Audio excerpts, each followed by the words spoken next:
très latin, très latino, même si c'est un groupe mexicain, ce sont des airs des Caraïbes, mais en fait c'est un groupe mexicain, c'est un pot pourri de mambo, et l'orchestre c'est Checame, El Mago de los Teclados. Los Teclados c'est les claviers, voilà, Los Teclados. Ça fait du bien une petite musique. Ça réveille de bon matin. Et oui, on a oublié finalement que il y a une certaine musique aussi, de l'autre côté de l'Atlantique. Et quelle musique. Ouais. Dans les Caraïbes. Cuba, Cuba. Ouais. Bon. Bah oui. C'est pour ça que je dis c'est une musique des Caraïbes, mais bon. Oui, c'est un peu mambo, un peu reprise par électroniquement, je dirais, par ce groupe mexicain qui est très connu, Checame, donc qui vend des millions de disques au Mexique, en Californie et tout ça. Donc. Mais il y a une section de cuivre derrière, malgré qu'il y a de l'électronique, il y a une section de cuivre derrière qui est vraiment costaud. C'est ça la musique des Caraïbes, bien sûr. Percussions et les cuivres, tout ça, les trompettes. Je me souviens de Machucambos, Los Matecocos. Il y a un timbaleros aussi qui joue, timbales derrière qui était. Oui. On le sent très très bien. Pas mal. Nous sommes le jeudi 28 février, numéro 806 de Mars Attack. Bonjour professeur, Aziz Daouda. Sabah al-khair, Sidi Lino al-Muhtaram. Najib Salvi, que d'honneur ce matin. Bonjour Lino. Je vais te dire pourquoi. Et toi ta formule de politesse, il n'y en a pas. On a compris. Camarade président, bonjour. Et Asdin Amara, bonjour. Bonjour Salcero. Alors messieurs. Jeudi de vacances pour Boulaïd. Ah oui, c'est vrai. Soit la cour de justice est fermée, soit il a zappé le tribunal. Une fois n'est pas coutume, il est là. Dans 2 semaines. Il est là un jeudi. 2 semaines. سيدي المحترم. Oui. إلا سمحت سيادتكم عندي واحد الكود قول مزيان على الصباح. يلا. يا بسم الله. تأجيل السيد لينو المحترم تأجيل الدورة ديال المجلس مدينة الدار البيضاء. Ajournement. Encore une fois, Lino. Encore une fois, ajournement de la session normale du conseil de la ville de Casablanca. Ouais. Cette ville est paralysée. Ouais. Elle est l'otage d'une poignée de personnes. J'ai écrit otage. 200 personnes, voilà.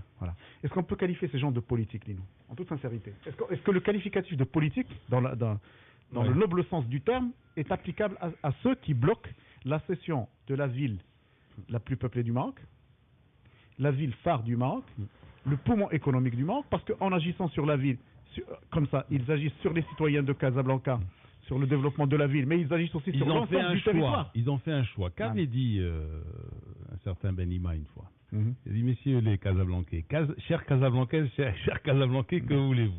Voulez-vous Calcutta ou vous voulez Barcelone? Ben là, on a un mix des deux, tu vois, parce que c'est vrai, on a un mix des deux. Des fois, dans certains quartiers, tu as l'impression d'être à Barcelone, et dans certains quartiers, c'est pire que Calcutta. Attends, mais Calcutta, Lino, encore qu'il y a de la sécurité à Calcutta. Ouais.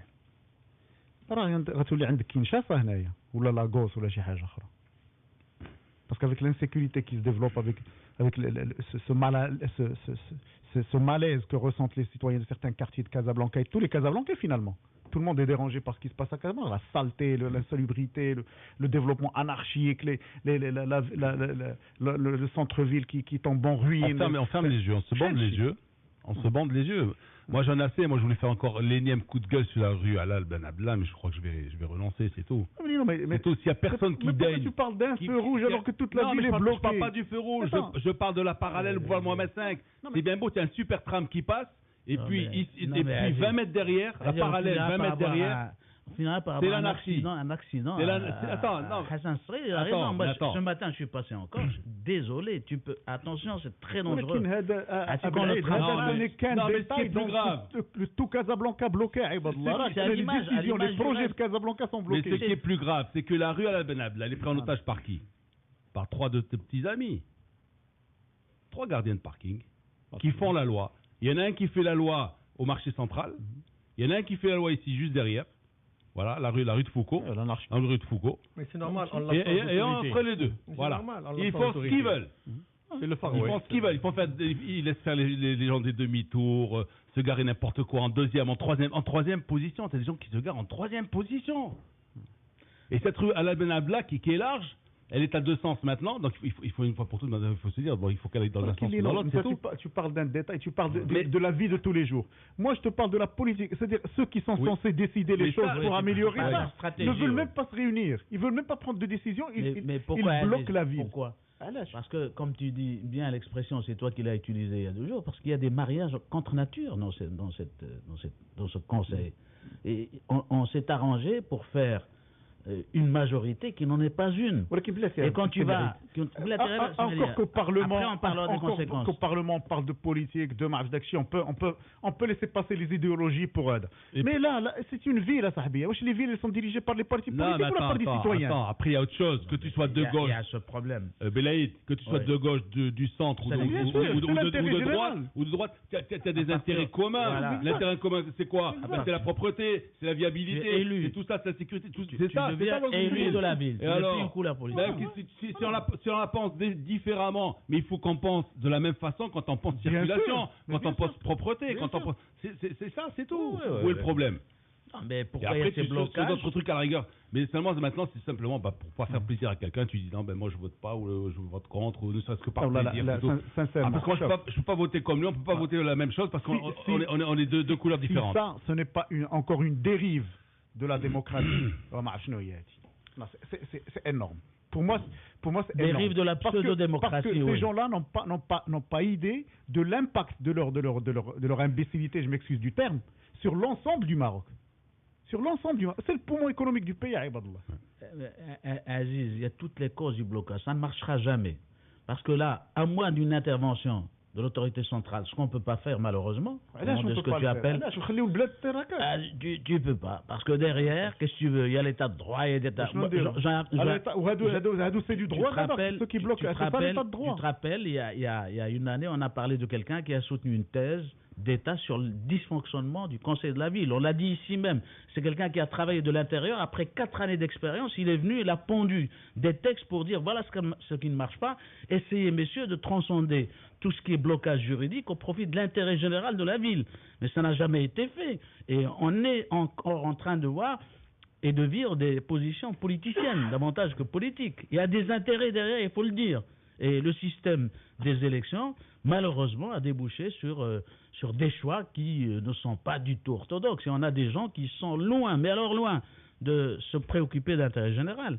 Et c'est pour ça qu'on continue à avoir ça, à moins d'une intervention. Et là, de l'autorité centrale, moi je ne sais pas si c'est possible, mais il faut le faire. Il faut le faire parce qu'aujourd'hui, quand les blocages continuent, quand tu ne peux plus rien faire pour la ville, on ne va pas laisser mourir Casablanca. Moi je préfère que ce soit le conseil qui meurt et non pas la ville. C'est tout. Bien sûr. Mais à Rabat, le conseil, lui aussi, n'a pas été reporté, non? Non, mais Rabat, c'est d'autres enjeux. C'est d'autres enjeux qui n'ont rien à voir. السيد دينو المحترم حدثت إلى سيادتكم بلغة هؤلاء الناس الذين يتحدثون إلينا يوميا عبر شاشة التلفزة من خلال البرلمان ومن خلال المنتخبين ومن خلال ديمقراطية المغرب. Ben voilà, on a le sauveur de Casablanca. شكرا السيد لينو المحترم. Si tu veux te présenter sur les listes de Casablanca. سيدي مارسال شوف انا بغيت غير ملي نخرج للزنقه نتمشى في ان تروطوار مقاد ونشوف الناس واقفين في الفروج وما يخطف ليا واحد التليفون ديالي من يدي ونشوف الدنيا نقيه وهادشي اللي بغيت ما بغيت لا السياسه لا والو. Je suis comme un démortel comme tous ces millions de Marocains qui veuvent vivre en paix et heureux chez eux. انت قفرتها كتقول ما بغيت لا السياسه لما كنتيش بحال كنت داخل السياسه اسمح لي انا رجعنا لها. Bon, alors d'autres coups de cœur, d'autres coups de gueule. Bon après celui-là franchement je crois qu'il vaut mieux qu'on passe à autre chose. Oui. Moi coup de cœur. Moi coup de cœur. Moi j'ai été à la présentation du livre Un psy dans la cité hier avec Hicham Khrifi. Oui. Et donc c'est. Je vois pas que tu vas pas avec la philo, lui. Il est même intervenu, intervention magistrale, parce qu'il y a tellement de problèmes à vivre au niveau de la psychanalyse. Maintenant qu'il y a un militant qui depuis 30 ans est en train de batailler pour faire reconnaître cette discipline, dans la salle il y avait des gens qui étaient des psys, et c'est très bien.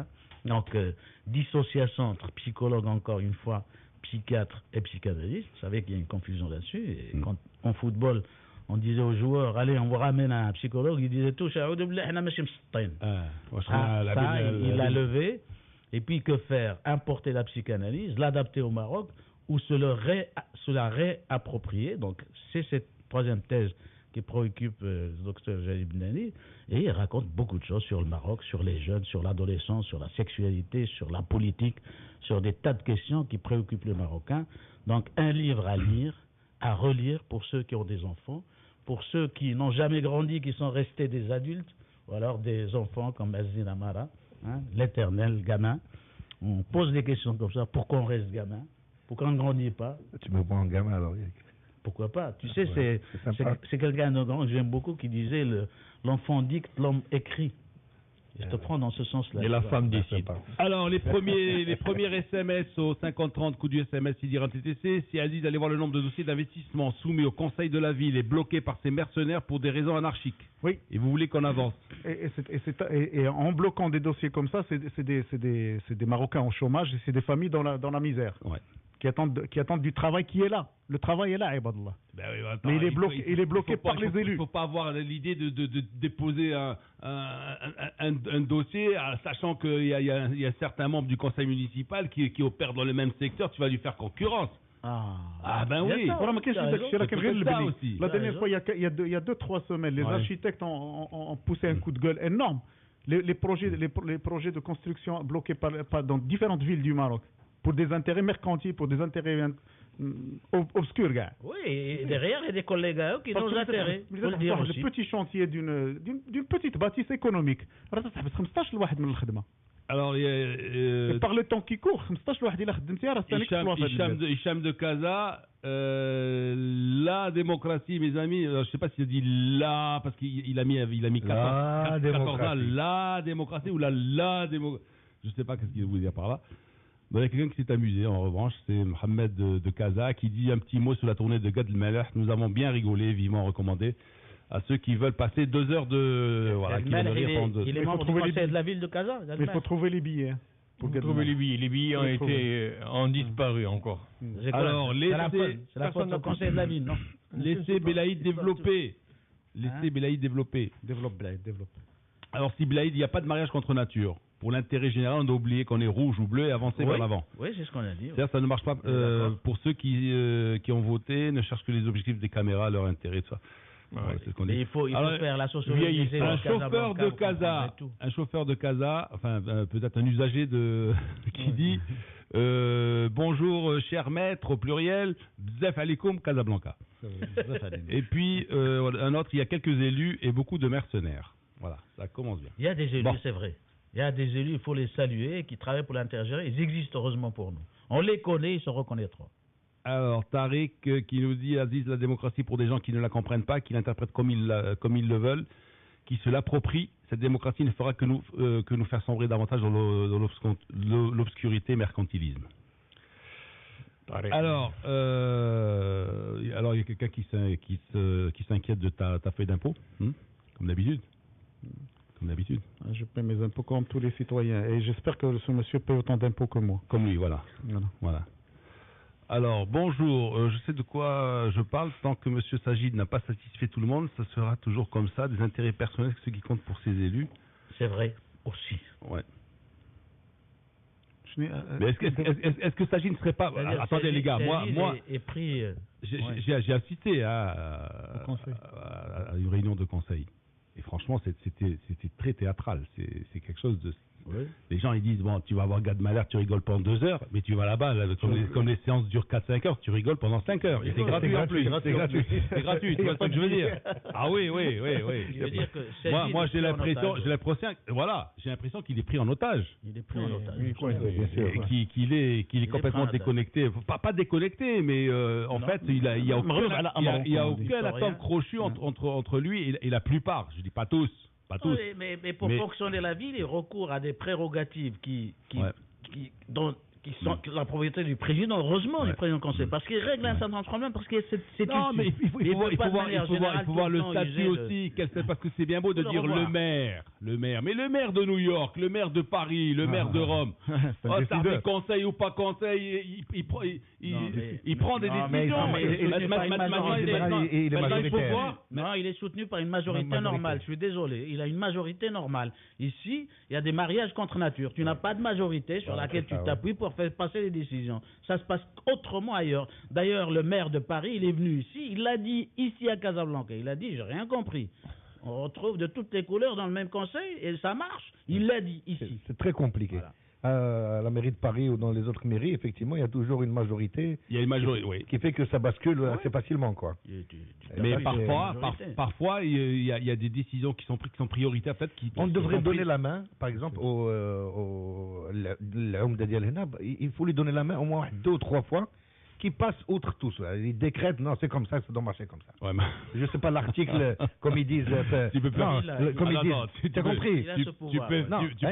Il a ça. Tu peux faire ça là. Tu peux faire ça là installé, peut-être. Non, Lino.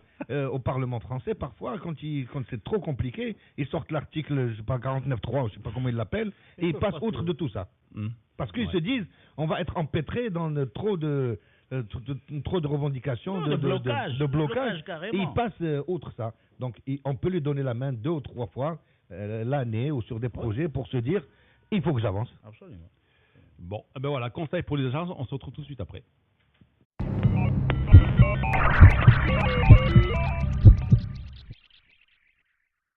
Mars Express, comme l'appelle Tariq, de nos auditeurs, les élus de Casa se sont retrouvés tous côte à côte au spectacle de Gad, invité par le conseil. Ils ont passé la session durant le spectacle et Gad a réussi à les réunir. Bon, alors... Ils ont réuni par quoi? Par l'humour, par le rire. Non, ils ont trouvé des billets au Mabel. Il voulait faire peut-être le gars de Malak Comedy Club. Ça va pas, c'est la ville qui paye les billets. C'est Aziz. Il voulait faire le gars de Malak Comedy Club. Moi, je connais beaucoup de gens qui n'ont pas trouvé le billet. Beaucoup. Tu l'as pas eu, toi. Partout, ils n'ont même pas été mis en vente. Parce qu'il paraît qu'il n'ont pas été mis en vente. Est-ce qu'il paraît qu'il y a des sponsors qui ont pris les billets, qui les ont redistribués par d'autres voies? Bon, mais c'est faisable aussi. S'il est malin, Gad, mais qu'est-ce que tu veux que je te dise? C'est pas lui. Non, c'est pas lui. Pourquoi? Parce qu'il n'a rien à voir, lui. Non, il n'a rien à voir. C'est quoi? Il va cracher dans la soupe. Le spectacle, ils le vont, c'est tout. Il y a des gens qui ont organisé comme ça. Attends, il peut dire, attendez les gars, moi je viens dans mon pays natal, je veux que tout le monde ait la possibilité de, je sais pas, au moins la moitié, bon, les sponsors et la moitié le public. Les sponsors, ils ont redistribué, c'est du citoyen marocain aussi. Si moi je n'ai pas trouvé, si toi tu as trouvé, tu as plus de chance. Le plus facile aurait été qu'il rajoute 2 ou 3 ou 4 dates. Z ou déjà. Il est à Casa, il est chez lui. Il fait du lundi au dimanche, tous les jours, comme ils font au Casino de Paris, ou comme ils font à l'Olympia, etc. Les gens sont partis au guichet toute la semaine, ils n'ont jamais trouvé de billet. Non, il n'y a pas de place.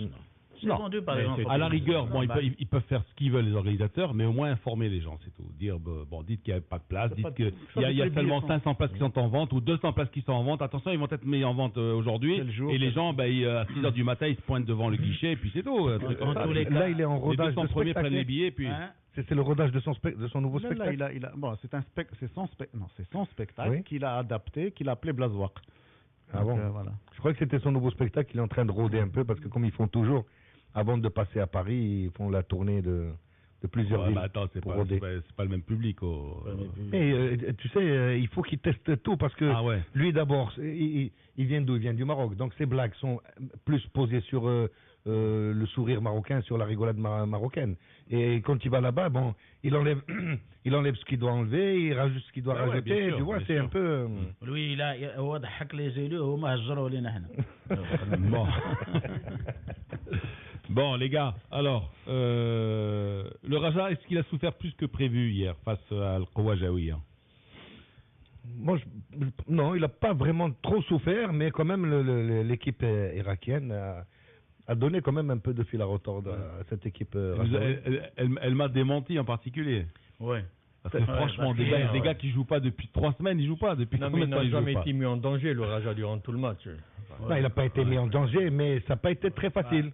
Ça n'a pas été facile. Moi, je saluerai ce capitaine de cette équipe irakienne qui a fait une déclaration à la fin du match pour dire bravo, le Raja est un grand club, félicitations. De toute façon, on a vu pendant... Ils méritent leur victoire. Moi, je voudrais bien voir des gens, après une défaite, tenir ces mêmes quel propos. Comportement sportif sur le terrain pendant le jeu. Mais franchement, c'est-à-dire qu'il y a eu une bonne entente depuis le début. Non, mais les Irakiens ont toujours été comme ça. Attention, c'est le civisme, c'est le civisme, c'est le fair play, c'est extraordinaire. Il faut dire aussi que les Rajaouis les ont bien reçus ici pendant toute la semaine, Tu sais, quand tu perds, moi j'avais des équipes bien accueillies, tout ce que tu veux, mais non, ils les ont bien accueillis, ça s'est bien passé. Après une défaite. Le match. le match, bon, sincèrement, ils se sont fait contrer sur la seule phase offensive où ils sont montés. Ils se sont fait contrer par une balle en profondeur de Metsouli sur Salhi qui a marqué. Mais bon, quand ils étaient en place et en défense, pour le Raja, ça a été très très difficile de pouvoir passer entre ce rideau-là. Mais bon, c'était pas l'équipe qui allait vraiment faire très très très très mal au Raja. Le Raja, moi j'ai beaucoup apprécié l'entrée de Hafidi. Quand je dis souvent qu'il y a une Hafidi dépendance, Hafidi est rentré, il a vraiment changé la physionomie du Raja. Qu'est-ce que tu en penses Moi je retiens les 2 sanctionnés qui reviennent. Metsouli qui est passeur et Mejdine qui est buteur. Alors, et pour toi, hier j'ai fait quelque chose. Pour toi, spécialement. À gauche ou à droite?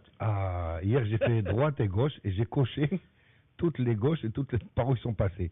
Ils sont passés 2, 4, 6, 8, 10, 12, 14, 16 fois sur le côté droit, en centre. Et ils sont passés 3 fois sans Hafidi. Et quand Hafidi est rentré, il a fait 4 fois sur le côté gauche. Donc, il a rééquilibré un peu le côté gauche, 2, 4, 6, 7. Pour Blade, j'ai fait ça hier. J'ai coché avec mon stylo à chaque fois. Mais je te dis quelque chose. Alors, quand je dis côté gauche ou côté droit, ça veut dire les 15 derniers mètres avant de centrer. Mais bon, avant... Alors, j'ai été démenti par les Irakiens, toi, tu étais démenti par les Rajaouis, toi.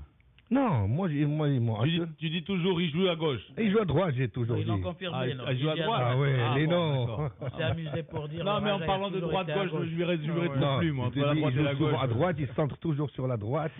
Ils vont toujours sur ce côté-là. Et hier, je me suis dit, je vais m'amuser pour Blade. Je vais voir. Qu'est-ce que la droite, qu'est-ce que la gauche aujourd'hui? Qu'est-ce que la gauche, absolument. Une gauche normale. Que ce soit à gauche ou à droite, le but reste le même, c'est marquer un but. C'est ça, c'est gagné. Non, c'est Najib. Au final. Que tu marques de la gauche ou de la droite, tu peux la marquer du gardien de but. C'est toujours la même chose. Mais pour équilibrer une équipe, pour équilibrer un jeu, voilà. Comment tu penses en Italie, il y a ceux d'en haut aussi. Donc, non, quand Hafidi joue et qu'il rentre sur le côté de gauche, Italie, maintenant, tout le monde joue sur ce côté-là. Il y a la gauche, la droite et ceux d'en haut. Hier, j'étais en train de voir le Raja jouer. Et je me suis dit, mais quelle est l'équipe qui va le faire bouger en championnat du Maroc? Il est serein. Non, ils sont sereins. Il est serein. Très serein. Il est serein. Sauf les seules équipes qui peuvent les bouger. Il y a Faher qui faisait sa tête habituelle, mais Faher, quand il est content, il fait la grimace. Faher. Tu l'as jamais vu content? Pour lui arracher un sourire, Faher, il faudrait... Non, sincèrement, hier, il n'était pas content parce que, bon, je le voyais faire des gestes, à replacer ses joueurs. C'est vrai. Il les replaçait parce qu'ils étaient... يتبعوا الكرة تنساو. كانوا يشحنوا تيقول له سي فلان ولي لا جهه تيقول له اجي شطيبي lui disait viens vers la ligne, écarte le jeu, ne restez pas con. Non, il dit des choses qui sont... Ah oui, il vit avec eux. C'est ça. Il vit avec eux. On a vu Mourinho contre le Barça après le 3e but. Qu'est-ce qu'il faisait comme geste aux joueurs? Restez concentrés. Parce que ça Zadouchouia fait Taneg, mais c'est comme ça. Mais aussi, j'ai vu... Pour un entraîneur, un match n'est jamais terminé, un match n'est jamais gagné. Il fera toujours des déclarations pour eux. Mais c'est bien. Moi, il y a un joueur irakien que je voudrais... Il a de quoi venir. Le Raja a de quoi voyager. Maintenant, il faut voir le tirage au sort. Il va tomber contre les gros morceaux de cette coupe arabe. Là, maintenant, il y a sûrement, mais je voudrais bien voir le petit jeune irakien dans notre championnat. Ça fera revenir le public, parce que... Revenir le public et bien se comporter à l'extérieur. Je crois que le public de Casablanca a beaucoup vu le Raja. Il y a eu quand même 3 matchs en une semaine. La Coupe du Trône, il y a eu maintenant le championnat. C'est vrai, il y a eu une sorte d'overdose. Pas de Coupe du Trône. La Coupe du Trône quoi? Je veux dire la Coupe du Trône. Non, pour le spectacle. Le Raja a fait plusieurs sorties. Il a remporté... Non, moi hier j'ai vu un petit jeune que je voudrais bien voir dans notre championnat marocain. C'est un petit jeune irakien, le numéro 11. Un genre de Modric, avec les cheveux longs. Qui est mieux que Modric pour moi. Achète-le pour Salé. Moi, je suis pas de Salé. Moi, je suis pas de Salé. الحاج اسمع انا راني ماشي مثله. Il est amarré à Salé. Il est amarré. Amara est amarré à Salé. Non, le petit jeune hier, il était vraiment d'une virtuosité. Il coûterait combien? Une péniche, 2 péniches? Je sais pas. Non, vraiment, un très, très joli joueur, très très fin, très fin, qui joue à gauche, qui rentre. Il est léger dans son jeu. Léger dans son jeu, il est... il replie vraiment comme il faut pour défendre. Il met le pied parfois aussi. Ce serait bien qu'il vienne au Maroc. Ce sera un joueur qui ne fera jamais grève, David. Ah. Il sera très content de jouer au Maroc et de recevoir ce que reçoivent nos joueurs. Je ne sais pas comment ils sont en Irak, mais je crois que ça doit être au niveau. Dans leur équipe militaire, oui, ils doivent être bien. Non, mais je crois qu'ici, mis à part les pays du Golfe, le Maroc est un pays où nos joueurs, malgré tout ce qu'on dit, vivent bien. Rien à voir, bien sûr. Bien. Oui, bien sûr, par rapport à la majorité des pays d'Afrique, par rapport à... Mais au moins aussi, même les Irakiens... Il y a les pétrodollars et nous, on est au milieu. Et après, en bas, tu as... Les Irakiens se sont régalés aussi avec le tapis, avec le gazon hier. Vraiment, ils ont développé un jeu plus sympathique que le match qu'on avait vu à l'aller, sur lequel on avait discuté pas mal au niveau du terrain. Bon, il y a des petites choses, moi, qui ne m'a pas fait vraiment... va pas beaucoup donner satisfaction. Qu'est-ce qui te plaît pas chez Metouli, il vient prendre la balle à Abidé et à Coco. Il les laisse pas développer 10-15 mètres. Il peut gagner 10-15 mètres, lui, en allant un peu vers l'avant. Lui, il vient chaque fois, il leur prend la balle. Mais parce qu'ils sont incapables de se faire respecter, c'est tout. Il lève des mains et Quand tout. il y a un drôle de Coco qui vient vous prendre la balle dans les pieds, tu le repousses, tu dis Firadi là. Laisse-moi, va à ta place, c'est tout. Parce qu'au lieu de faire gagner à l'équipe Smito, et deuxièmement, j'ai vu aussi au niveau du Raja, c'est qu'à chaque fois qu'on prenait la balle, on revenait toujours, on donnait une balle en arrière pour revenir vers l'avant. On se projetait pas directement vers l'attaque. La projection vers l'attaque se faisait toujours sous forme de tiroir. On remet la balle un peu derrière pour repartir. Et tu donnes le temps aux gens. Alors là, vous m'étonnez. Vous m'étonnez. Vous vous êtes extasié pendant des années sur une équipe qui joue le tiroir. Non seulement tiroir, mais tiroir caisse aussi, qui reviennent et qui décrochent. Et à droite, qui tu sais très bien. Quelle est l'équipe qui décroche quand elle ne peut pas passer, elle revient en arrière, et à droite, et à gauche, et truc, et ça repart, et hop, après le petit 1-2, hop, et puis il rentre. C'est qui ça? C'est Lino. Lino, tu joues comme ça quand il y a toujours 9 personnes qui t'attendent. Ouais. Mais quand tu es en phase offensive, c'est-à-dire que l'équipe adverse est montée pour essayer de faire un... Et là, si tu prends pas le risque de te projeter vers l'avant très vite... Le Raja, dans son DNA, le jeu court, le jeu à petite passe court, trop doublé, c'est pas Raja, c'est rare qu'on te verra. Moi, je vais te dire franchement, heureusement qu'ils ont le petit Hafidi, c'est moi qui te le dis. Mais Hafidi, maintenant, il a grandi, pourquoi tu me parles? J'ai entendu hier à la télé, je sais pas si vous l'avez entendu, qu'il y avait des émissaires de Turquie ou je sais pas quoi qui sont déjà venus. On les a vus, là, il y a des visiteurs maintenant. J'ai entendu dire. Ils se feront le bon choix avec un bon transfert, mais en tous les cas, Fakher a réussi son plan, parce que depuis le départ, qu'est-ce qu'il dit? Coupe du Trône, on va jouer match par match. On a fait le championnat arabe, jusqu'à présent, Paris réussit pour Fakher et bravo. Encore que maintenant, il commence à faire tourner tout son banc et on voit que tous les recrutements, le mercato qu'on a tellement critiqué, a servi à quelque chose et sert quand même. Fakher a réussi tous ces paris là où il est passé. Mais il ne faut pas oublier que Fakher, là où il est passé, il a eu des titres. Il est critiqué parce qu'on te dit. Il y a des critiques à la Géo qui te disent, mais lui, il n'a fait que recruter des gens dont la majorité ne sont pas le produit du Raja. Il faut savoir les driver quand tu prends des gens comme ça. Pour ça, attention, parce que c'est ça aussi le Raja. Non, mais il ne faut pas oublier qu'en championnat, ils sont qu'à un point des phares. Les phares, tu sais, bon, ça veut dire ce que ça veut dire. Les phares, ils sont à combien de Wydad? 2-3 points. Il n'y a pas une très grande différence entre ces clubs-là. Parce que si le Raja avait eu 7 ou 8 points d'avance, on se serait dit, d'accord. Mais là, un point, mais Fakher, là encore, l'a dit, il le prévoit. Il a dit, il se peut que le Raja soit deuxième, mais non pas continuellement premier, qu'il revienne. La course sera très très serrée, il est réaliste. Parce que le Raja joue quoi de plus que les phares? Elle joue que la Coupe arabe actuellement. Que la Coupe arabe. C'est tout. Elle a fait 2 matchs de plus que les phares. Il ne faut pas se dire qu'ils ont fait 50 matchs de plus. Ils en ont fait que 2. Non, parce que les gens, ils se disent, ils jouent sur tous les tableaux, sur 25 tableaux en même temps. Non, ils ont actuellement, ils ont fait le championnat, comme l'équipe des phares, ou comme le Raja, ou comme le Tétouan. Ils ont les moyens de ces combats. Et ils ont joué 2 matchs de... Il y a qu'à c'est tout. Quand tu rentres en Champions League... Il y a autre chose au Raja. il y a autre chose au Raja, indépendamment de l'équipe de football, le comité directeur, qui a toujours été présidé par Aouzel, et je le souligne ici, avec conviction et force, est une figure du sport marocain dans le domaine des dirigeants. Oui. Et il a... Je contresigne. Il a annoncé à l'Assemblée Générale pour la semaine prochaine, Assemblée Générale du comité directeur, que tout le monde réclamait. Qu'est-ce qui se passe? Des sections du Raja font une Assemblée Générale avant-hier et élisent Boudrika, président du comité directeur. C'est très bien, j'applaudis.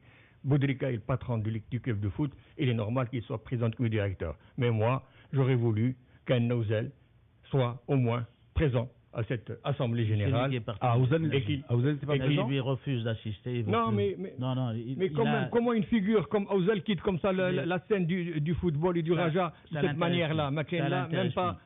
Il a pris on tellement est toujours de en train de parler de l'ingratitude de ceci, de cela. Il y a eu des problèmes profonds comme ça. Depuis une quinzaine d'années. À chaque fois qu'il y a eu des problèmes profonds au sein du Raja, c'est toujours Aouzel qui est parti au front, c'est toujours Aouzel qui a réglé les problèmes.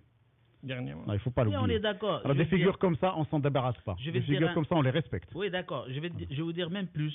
Moi, j'ai été attristé une fois par une émission chez nous, Raja Café, où des gens, des supporters, soi-disant supporters, sont venus cracher sur les anciens.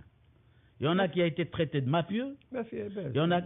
Barakallah. Je ne vais pas donner les noms de ces gens respectables dans Siman Aouzel quand même. Ça, c'est au niveau de certaines émissions de radio, de télévision, de la presse. Je ne suis pas d'accord qu'on insulte. C'est des dérives qu'on subit. Des dérives qu'on subit. Mais au niveau de l'institution Raja, il y a un minimum de comportement et de défense à avoir. Je vais te poser une question. Moi, j'ai appris le départ d'Aouzel, l'arrivée en lisant un canard. Je te pose une question. Non. Non, il y a eu toute une histoire. Je peux te la raconter, mais c'est long. Mais la question, est-ce que le Raja n'a pas besoin aujourd'hui d'Aouzel? Est-ce que le Raja n'a pas besoin des anciens? À la question, je répondrai non. Un club n'a besoin de personne. d'Aouzel. C'est extraordinaire. Les anciens sont toujours indispensables et personne, soit on se retrouve entre Rajaoui, donc on défend les mêmes couleurs, soit alors tu es Rajaoui supérieur à moi pour me dire après tu n'as plus le droit d'être Rajaoui. C'est pas ça le problème, s'il a besoin, il n'a pas besoin, non. C'est de l'avoir oublié. Le problème, c'est que les départs doivent être des départs. Il doit y avoir de la dignité dans les départs et de la reconnaissance. Absolument, on est d'accord. Mais je te dis que moi, je connais le Raja. Bon, comme quoi tous les chemins mènent au Raja, alors. Tous les chemins mènent au Raja. Bon, on va en parler de la Coupe arabe et on a terminé avec le comité directeur. Non, mais c'est bien que tu aies soulevé ce problème. Parce que moi aussi, j'étais surpris de voir que... Bon, en fait... Mais ça reste à confirmer. Parce que Boudrika n'a jamais voulu prendre la place d'Aouzel.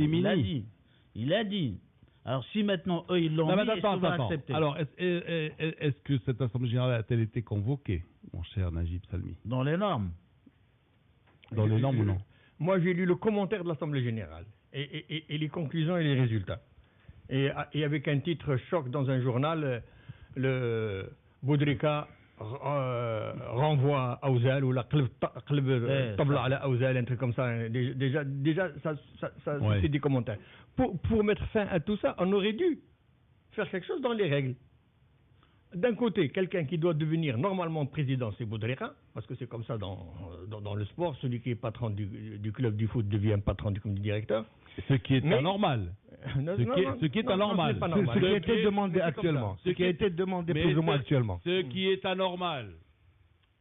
Mais ça, c'est la faillite du sport. Parce que tant que le président de la section football sera président du comité directeur, eh ben, ça sera l'anarchie et ils feront ce qu'ils voudront, les présidents de foot. Non, mais Lino, ici, à un certain moment, il y avait le président du ping-pong qui était le président du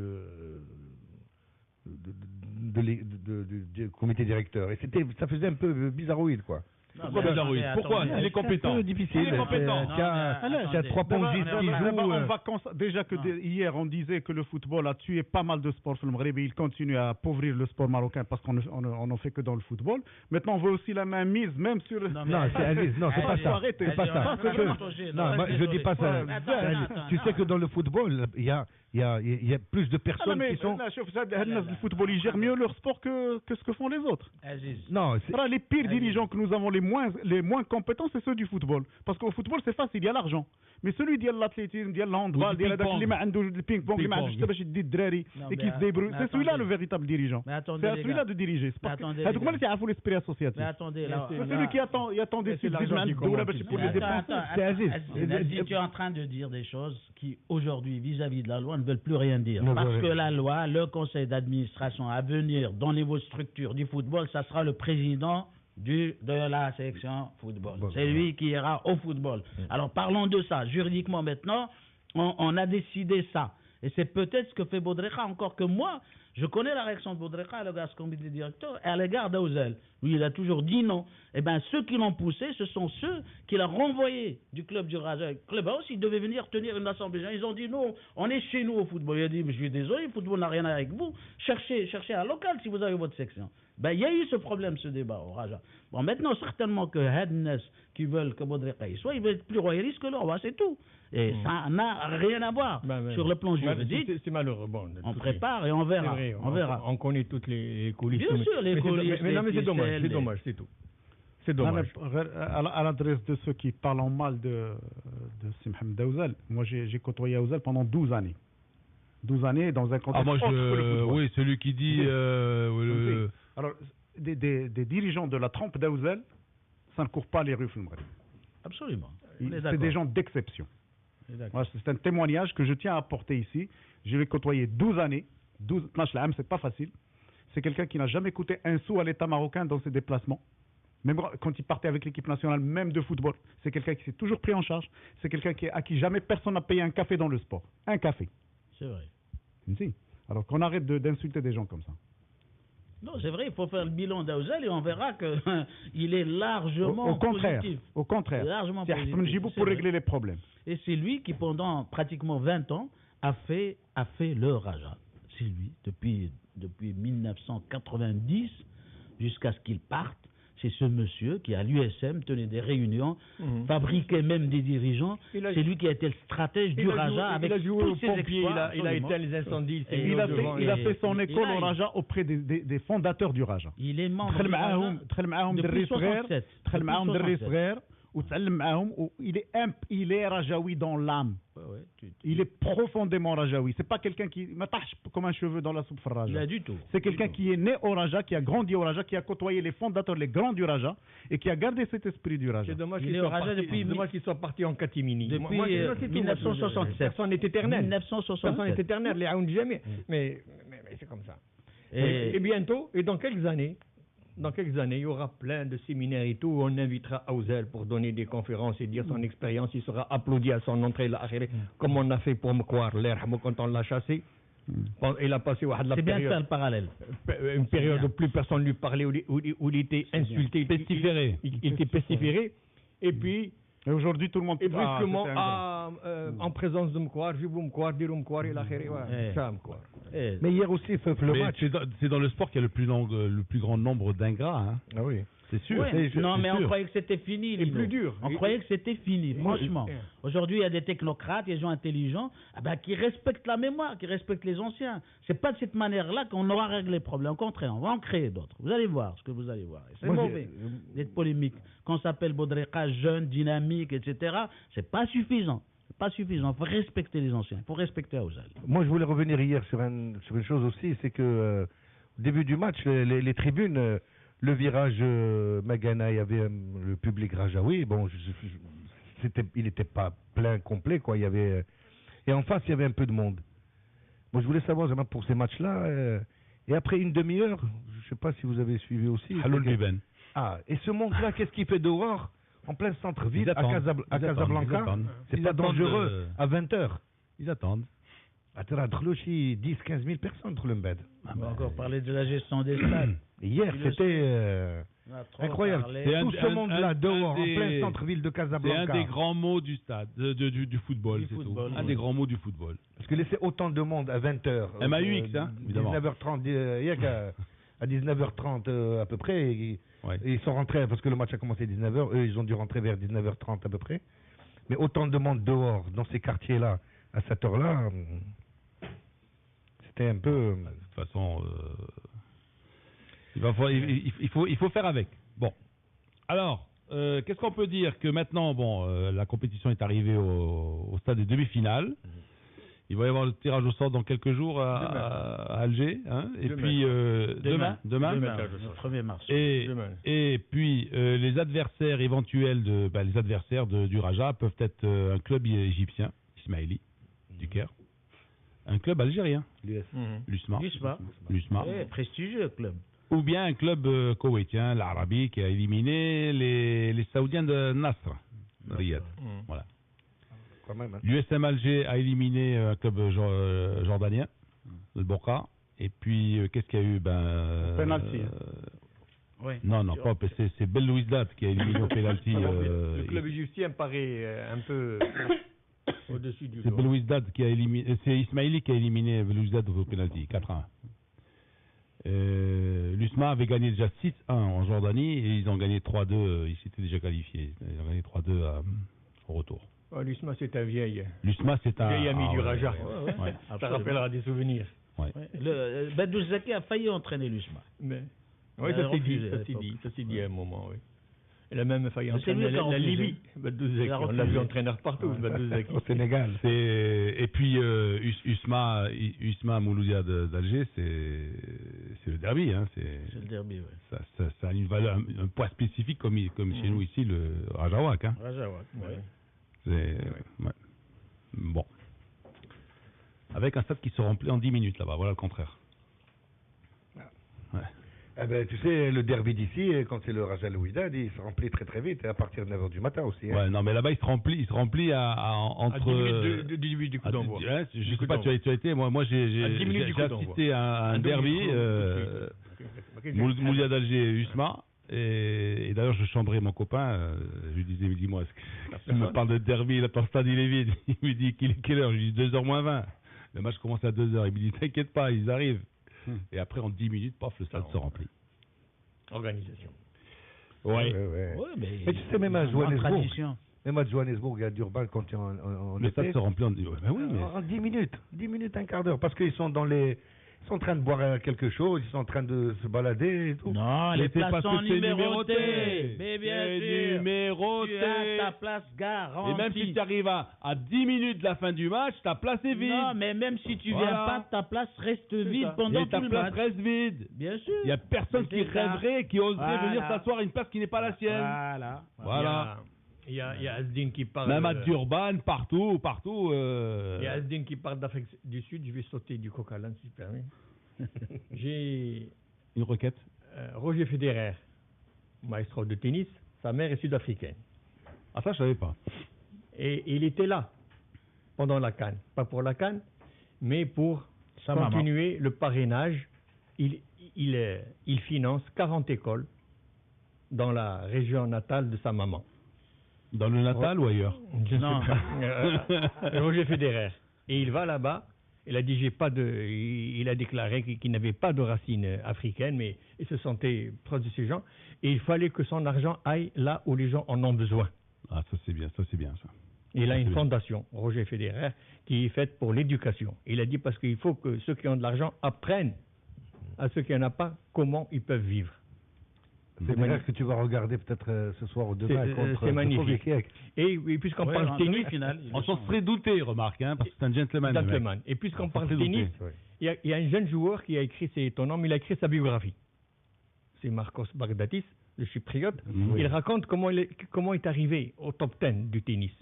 Il jouait en France, lui, Baghdatis. Et il raconte, et je crois que ce livre-là, il va falloir l'acheter et le distribuer à tous les parents. C'est l'appendice là. C'est en appendice de ce qu'on disait hier. Parce que j'ai vu qu'il avait sorti un livre. Tu le fais lire Ablaïd en premier. Et il disait. Tu le fais lire Ablaïd. Moi je veux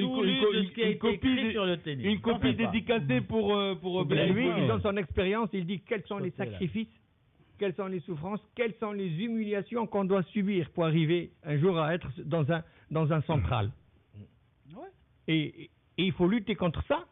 Pour qu'une fois dans le central, vaincre tous ces complexes et aller chercher la performance. Mais tu sais, et il a dit, et tu es tout seul pour faire tout ça. Tu sais, Najib, il y a une demoiselle à qui c'est il lui est arrivé la même chose à peu près. C'est Reza, une jeune fille. Irano quelque chose. Non, voilà. mais celle-là, elle était complètement emprisonnée par son père, celle-là. Voilà, c'est ça. Moi, j'ai vu un film. C'est la dérive totale. Voilà, j'ai vu un documentaire de cette demoiselle-là. Voilà, j'ai vu un documentaire de cette demoiselle-là qui était avec son père dans un camping-car, qui voyageait avec elle. Il était tellement sévère avec elle. La justice française a empêché son père d'approcher. Oui, c'est vrai. Mais c'est arrivé aussi au père de Céleste. C'est arrivé au père de Williams, des sœurs Williams aussi. Ils ont interdit à leur père d'approcher. C'est arrivé au père d'Arazi, c'est arrivé au père d'Ainaoui, c'est arrivé au père de D'approcher par la justice. Merci d'annoncer le livre. Moi, voilà 3 expériences, grandes expériences, où on avait beaucoup d'enseignements à prendre. Mais dans ce pays, on n'écrit pas. Parents, lâchez vos tennis. On n'écrit pas. Lâchez votre basket. C'est dommage. Non, il y a les archives, il y a l'histoire, il y a tout ce que tu veux. Lâchez les tennis à vos gosses. Lâchez-leur les tennis. Il n'y en a pas qui pensent à sortir. Alors, conseil pour les achats.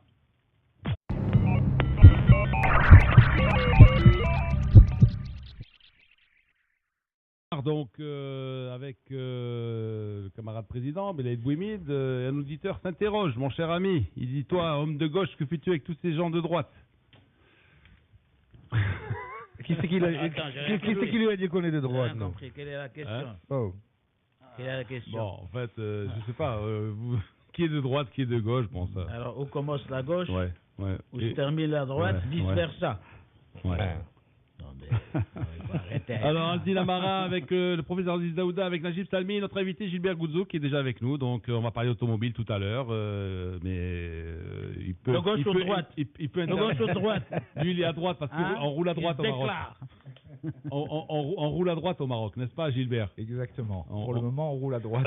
Tout en étant assis à gauche. Bonjour, messieurs. C'est vrai. Tout en étant assis à gauche. On est assis à gauche, on roule à droite. Il est au centre, s'il te plaît. Oui, je suis au centre. Ouais. Alors que les Anglais sont restés à droite, ils roulent à gauche. C'est vraiment Aziz. Comme quoi la politique, ça veut rien dire. Hein, franchement. C'est Aziz. On est assis à gauche. La régie, elle est là. Studio. Là, ça, tout dépend par rapport à qui. À la régie, c'est elle qui décide. Non, c'est ici. Ah ouais, c'est Bibi. C'est le centre, pas la régie. Comment la régie? Alors, qui est à gauche, qui est à droite? C'est Bibi qui est au centre. C'est Bibi. Non, vous êtes à gauche. Et... Non. Ils sont à ta droite. Il y a une belle...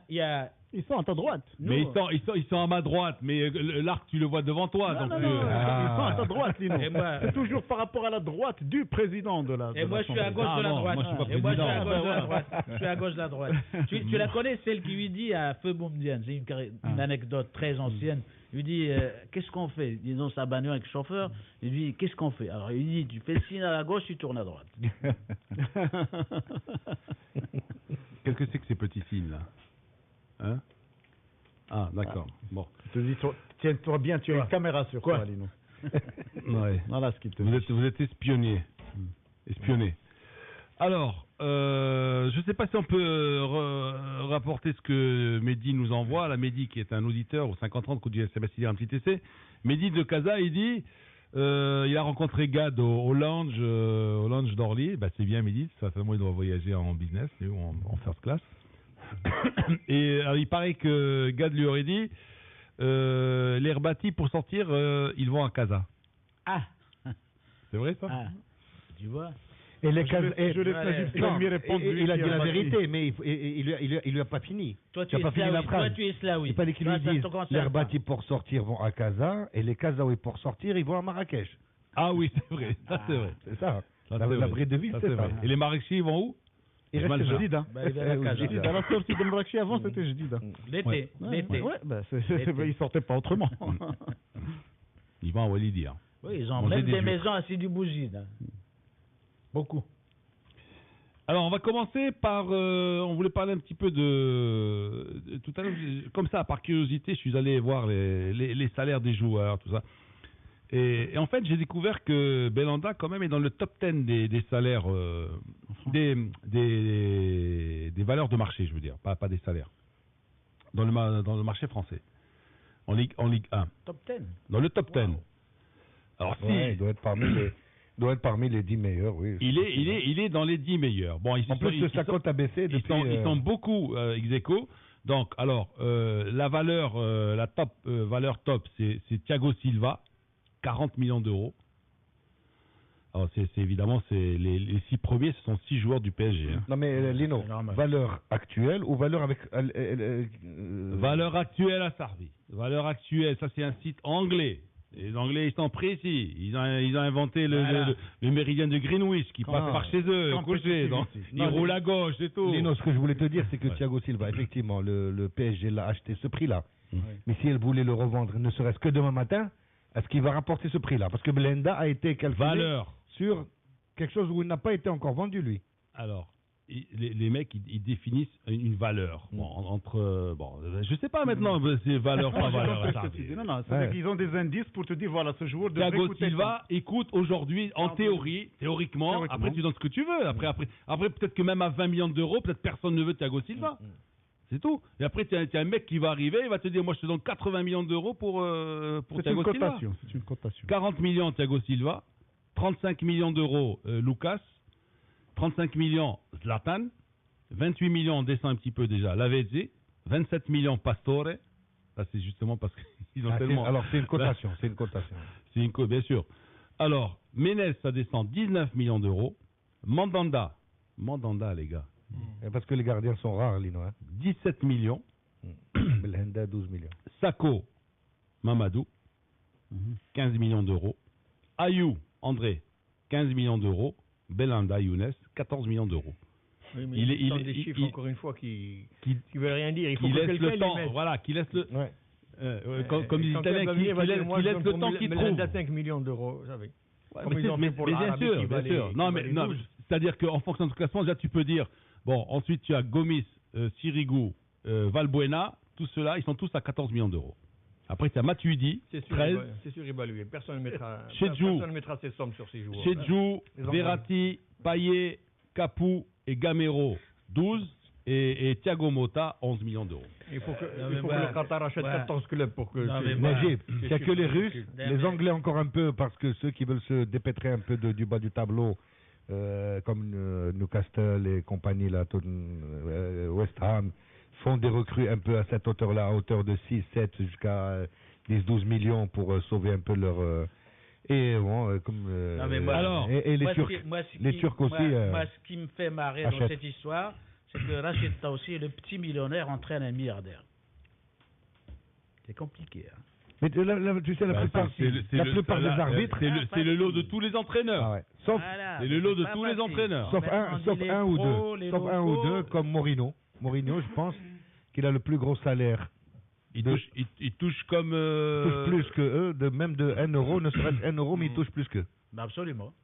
Mourinho, Capello aussi exige de payer plus que les joueurs. Ce qui devrait être normal. Aussi, Ferguson. En fait, le coach devrait être payé 1 euro de plus que le plus grand des salaires. C'est normal. Ferguson, par exemple. Oui. Il y en a qui sont comme ça, qui s'accrochent à ce principe et ils ont raison, parce que pédagogiquement... Finalement, c'est le boss. Oui, c'est le boss. Si tu mets un joueur boss, c'est foutu. Bah oui, c'est vrai.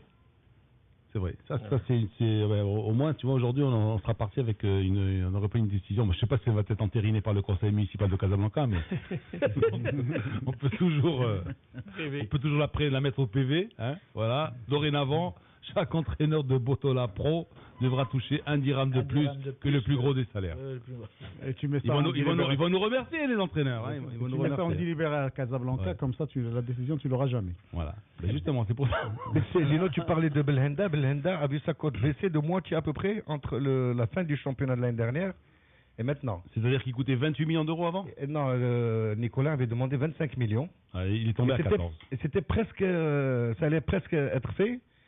Moi, j'ai entendu dire à Montpellier que Belhanda, le problème qu'il avait eu, c'est que il avait 3 ou 4 managers en même temps.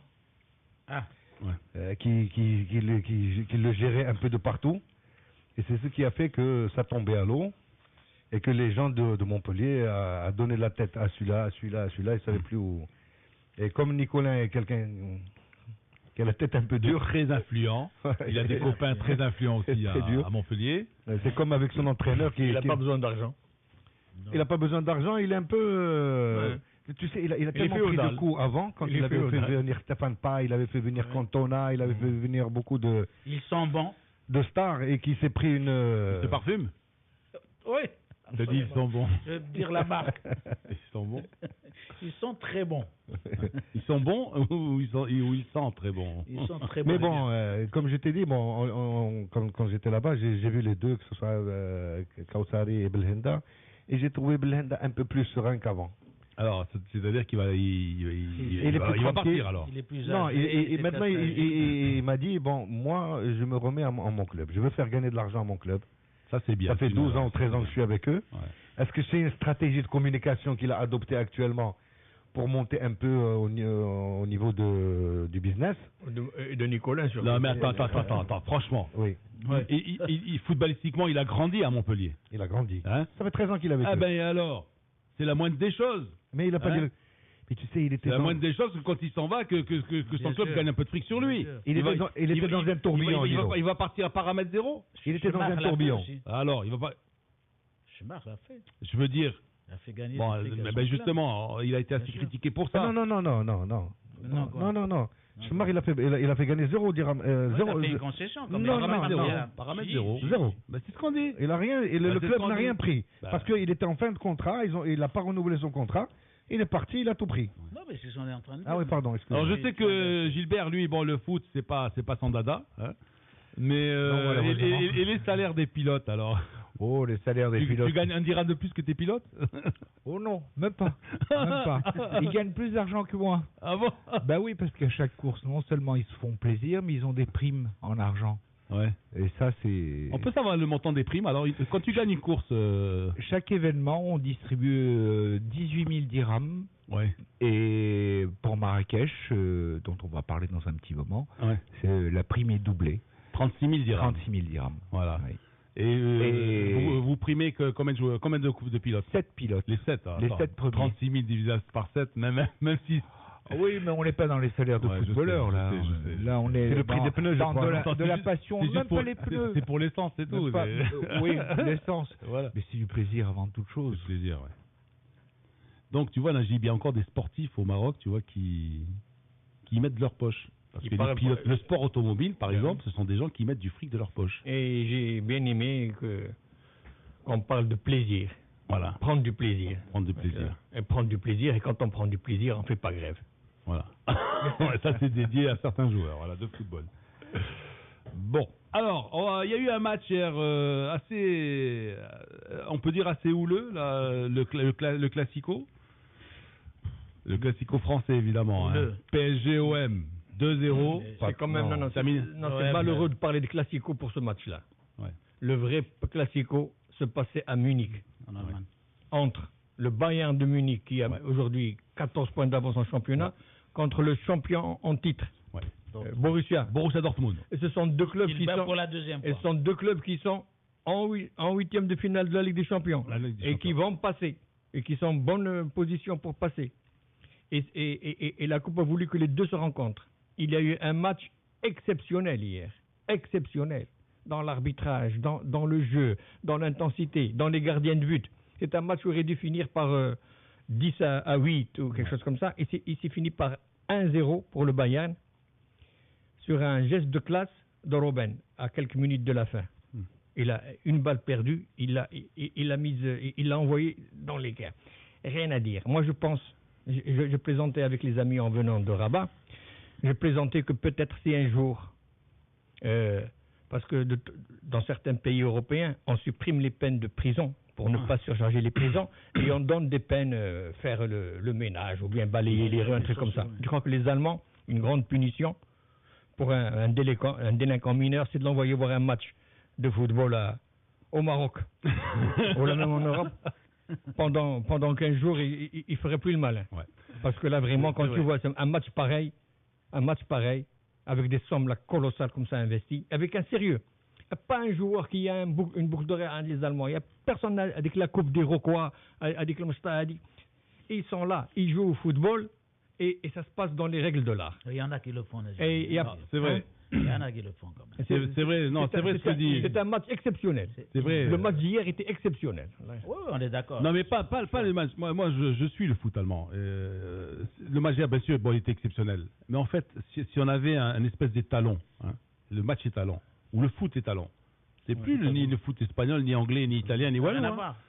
Le foot est talent, c'est le foot allemand. Et c'est le football allemand qui arrive. Des stades extraordinaires, archi plein, un confort du diable, franchement, où tu es. Nickel. C'est une gestion la gestion des matchs, les stades chauffés, l'esprit exemplaire, l'esprit du jeu, l'arbitrage, tout. Franchement, c'est rare quand tu as un scandale, c'est rare quand tu as un mauvais comportement. C'est un système qui est en train d'éclore, Dino. Et quel est ce club qui peut acheter un joueur allemand? Non, mais attendez. Moi, les seuls joueurs allemands qui ont été achetés, ils sont partis en Italie, en Espagne. Oui. Et en France, Schuster et Moula. C'est un système qui est en train d'éclore parce qu'il y a tout un travail pendant une dizaine d'années. Aujourd'hui, c'est un football qui est en train de s'imposer à l'échelle internationale. Il ne faut pas oublier que pendant la Coupe du Monde 2006, la Coupe du Monde 2006, ils ont mis à niveau leur stade, mais ils ont des stades extraordinaires. Ils ont opté pour un système endogène, typiquement allemand. Et ça, ils ont compté sur leur potentialité locale. Et le sérieux. Et ils n'oublient pas les anciens. En revanche, ils n'oublient pas leurs anciens joueurs. En revanche, Beckham. En revanche, comme les Anglais, ils se tiennent à carreau chez eux, mais allez demander justement au conseil municipal, pas de Casablanca, mais de Rome, de faire venir. Qu'est-ce qui s'est passé après la horde de barbares qui est descendue sur la Piazza d'Espagne que vous connaissez, où il y a la fameuse les escaliers, les supporters de Mönchengladbach. Qu'est-ce qu'ils ont laissé là-bas? C'est-à-dire qu'ils voyagent mal. Ils voyagent très très mal. Ils voyagent mal, c'est vrai. Voilà. Et il y a une protestation justement du maire. Mais il n'y a pas que. Les Anglais Rome, aussi voyagent très très mal. L'alcool aidant. Alcool aidant, voilà. Ils étaient tous ivres. Ils ont abandonné des milliers de canettes de bière, de boissons, de trucs. C'était sale. C'est toujours à la base de l'alcool. C'est honteux. Et ça, ils le font tous. Tous les supporters anglais, tous les supporters allemands et hollandais aussi. Tu peux pas. Mais par contre, chez eux, ils sont. Ils respectent. Chez eux, ils respectent. Ils vont se défouler ailleurs. Voilà, mais quand ils descendent ailleurs. Mais on les connaît depuis la Deuxième Guerre mondiale. Lino, j'ai pensé à toi en lisant. Chaque fois qu'ils sont allés ailleurs, ils ont cassé. J'ai pensé à toi en lisant un journal, celui-là en particulier. C'est qu'il y a un grand joueur du Milan AC qui a fait référence un peu aux anciennes gloires allemandes qui, eux, étaient bien intégrés dans leurs équipes au Bayern, à Hambourg, etc. Tous les anciens qui ont joué à des grands postes, ils les ont intégrés et tout. Et ce grand joueur, c'est qui? C'est Maldini. Maldini, il a essayé de rentrer au Milan AC. C'est pas lui qui est demandeur, mais avec le vécu qu'il a eu, avec tout ce qu'il a fait, eh ben, ils n'arrêtent pas de le... Il te dit que le Milan... Il y a le comment il s'appelle le pas Berlusconi. Tassotti. Non, le Galliani. Galliani, il a dit il fait main basse. Alors qu'on est énormément de joueurs qui avons évolué au Milan AC et on n'arrive pas. C'est un problème particulier qu'il a lui, Maldini. Là, tu fais bien d'en parler peut-être. C'est lui. Mais est-ce que tu te souviens le dernier match du Milan, le dernier match avec le Milan AC, quand il a fait son tour d'honneur et il a été sifflé, le gars. Il a été sifflé, insulté, hué. Pourquoi? Je ne sais pas. Donc il s'est passé quelque chose entre lui et le club, entre lui et le public. Parce que là, c'est le public. C'est même pas les dirigeants. C'est le public. Maldini qui raccroche ses godasses après, je ne sais pas, 17 ans, 16 ans ou 17 ans avec le Milan. Il a connu qu'un seul club. Mais lui, le gros problème, c'est avec Galliani. Et comme Galliani a la même mise sur le club... il a eu le problème avec le public. Le public insulte. Rappelez-vous, tu te prends... Le public insulte. Tu sais très bien que si Galliani dit au public d'insulter, ils vont l'insulter. Non, mais attends. Moi, j'ai lu ce matin encore que Anigo, à Marseille... Parce que tu sais qu'il veut venir au Maroc, là, parce qu'il a des problèmes judiciaires là-bas, etc.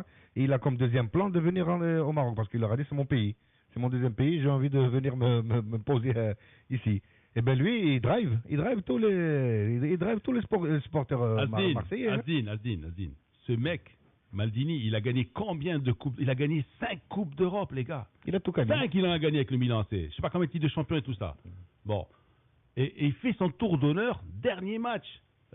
Son 700e ou je sais pas combien. C'est un gars qui a fait 53 derbies. 53 derbies il a fait.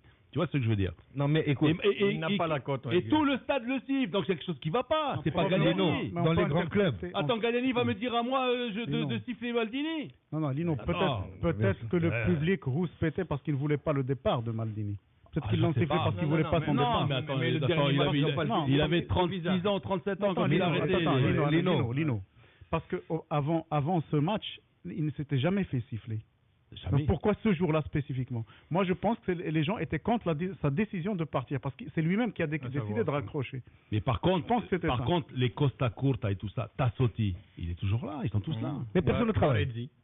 Ils sont pas au Milan, c'est très très rare. Mais Costa Curta, les grands s'occupent des jeunes. Il y a Inzaghi, mais lui, te dit par exemple, s'occupe lui quand il parle, il avait dit au Bayern Munich, il y a Rummenigge, il y a au Lyonnais, il y a dans les grands clubs. Au Barça, il y a au Real Madrid, il y avait Valdano qui avait joué, il y a ceci et cela. C'est vrai qu'il y a les grands clubs, il y a des anciens, par exemple, comme Rivera, par exemple, Gianni Rivera. À Saint-Etienne, il y a Rocheteau, à Marseille, Anigo qui était bon. Hein, mais sans vouloir faire injure à Lino Bacco. À Galliani. À Lino Bacco. Moi, vous pouvez. Naples a donné une magnifique leçon de fidélité au monde du football, en recevant Diego Maradona. Oui. Vraiment, quelqu'un poursuivi par le fisc, chassé et tout, qui rentrait, il va payer un accueil exceptionnel. Il va payer, hein? Non, mais il a été victime. Il a été victime, il leur a dit, mais moi, franchement, c'était que le football. Est-ce que vous me voyez à moi signer des trucs? Moi, je leur faisais confiance, ils me signaient n'importe quoi. Ils me disaient qu'ils disaient on a versé tel impôt, on a reversé tel truc. Moi, je leur faisais confiance, ils avaient une signature et tout. Oui, parce que lui, il avait le. Non, s'il te plaît, non, ça me regarde pas. Ça a été le plus grand joueur de tous les temps, Maradona. Il a laissé une image à Naples. Et ses anciennes photos, ses anciens maillots sont vendus. Bien sûr. Avec le numéro 10. Bien sûr. Mais tu vas dans chaque maison de napolitain, tu as une photo. Tu n'as pas la photo du président de la République, tu as une photo de Maradona. Mais tu as entendu ce qu'il leur a dit? Il va assister au grand match Juventus-Naples. Ils lui ont demandé. Oui, bien sûr. Et même l'arbitre c'est normal, les présidents de République en Italie sont mortels. Mais pas les. Maradona était. Comment s'appelle l'entraîneur de Naples?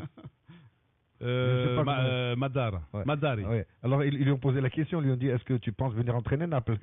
Il leur a dit bon, ils ont déjà Mazzara, mais si jamais la Roma ou le Milan se l'achète, bon, moi je suis là. Tu sais le maillot numéro 10 du fameux match où il avait marqué de la main. C'est Ben Nassar qui l'a, l'arbitre. Il y a quelqu'un qui a posé une question hier. Il a dit est-ce que après sa carrière, Messi aura sera aussi populaire? Ça, c'est Manu Chao qui a fait cette musique-là. Eh ben, la réponse c'est l'ancien chanteur de la Madonna. Vous voulez la Mazzaglia danse avec ton survêtement? J'ai rien dit. Dis-le. Manu Chao a fait un jour un concert avec le survêt de l'équipe nationale du Maroc que notre ami Alzina Mara lui a fait cadeau. Voilà. Ben ouais, faut le dire. Ben tu l'as dit là. À moins que c'est une blague. Non. Tu rentres sur internet, tu mets concert Manu Chao à Lyon et tu vas le trouver. L'équipe nationale sort bien des élèves. Bueno, la vida es una tombola. Et en football, c'est une tombola. Il veut du beau jeu, mais il veut aussi des personnages charismatiques. Ah oui. Et selon certains experts, c'est la dimension. Cette dimension un peu mythique qui manque à Messi, malgré son immense talent. Oui, c'est un autre registre. Il n'y a pas photo. Il n'y a pas photo. Il manque aussi à Pelé. Aussi. Parce que Pelé ne sera jamais. Comme tous les A. Et c'est bien, sincèrement. Mais tous les là, c'est vrai. S'il te plaît. Non, on parle sérieusement. Mais je te promets que je te parle sérieusement. On parle de Pelé, Maradona, Messi, et tu me dis Mtoali. Et alors, pourquoi pas? C'est le joueur. Écoute-moi, comme Maradona et Messi. C'est un joueur emblématique. C'est un joueur emblématique du championnat marocain qui, par tout ce qu'il fait, etc., génère des choses, quoi. C'est incroyable. Alors, pourquoi ne pas dire Mtouli? Mtouli, c'est notre Balotelli ou c'est notre. Voilà, ça y est, on va pas rétorquer. Bravo. Alors, maintenant, quand t'as passé le virus du Raja, on sait pas, on va se terminer avec toi. Il y a un SMS magnifique. Asibleit Bouimid. Cette Bouimidivititi est formidable, ce que vous avez là, cher camarade. Spécifique. Abdou de Hay Mohammadi. Compétitivité. Conseil pour les achats.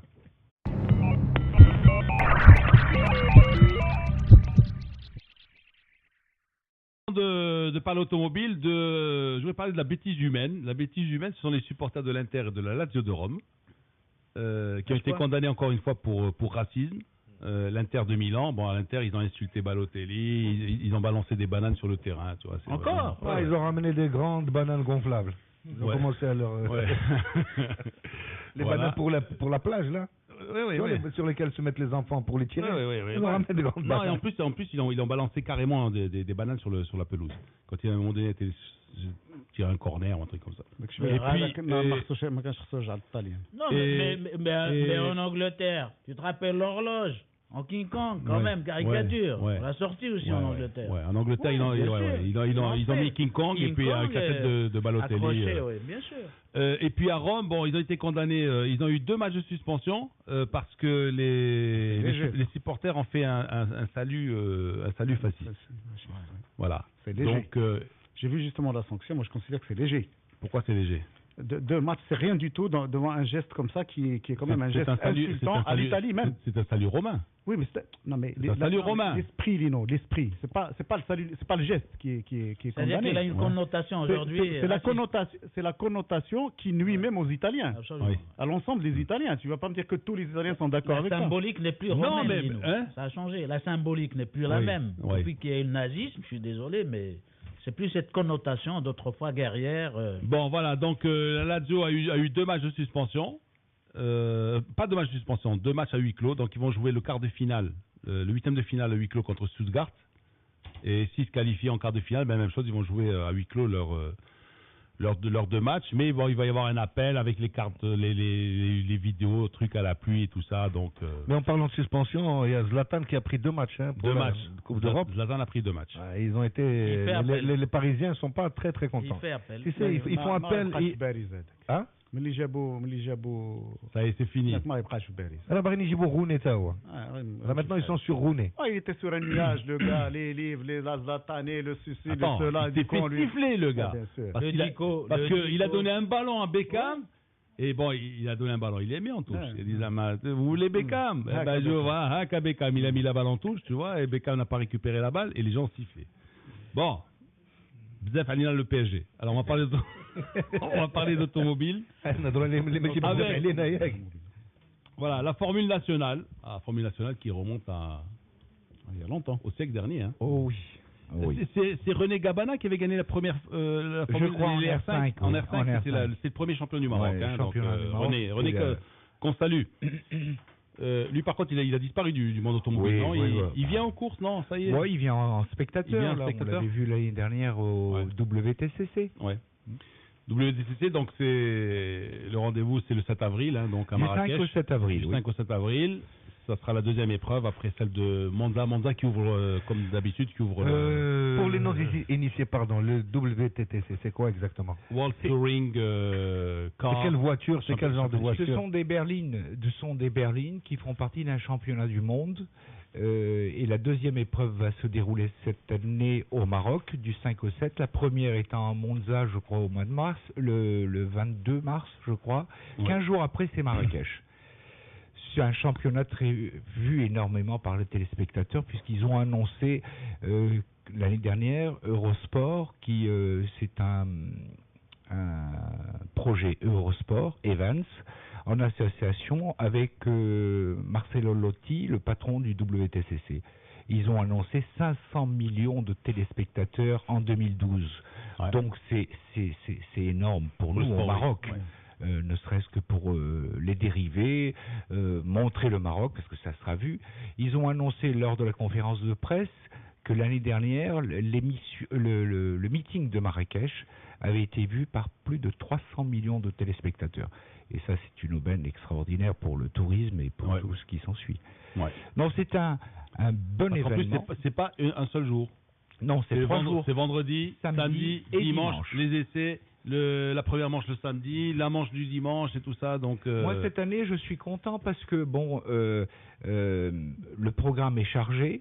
il y a le WTCC, bien sûr. Il y a la AutoGP. AutoGP. Alors, je vous invite à regarder. Lino, tu étais là l'année dernière. Quand tu vois ces jeunes de 16 ans, 17 ans conduire, c'est des véritables Formule 1.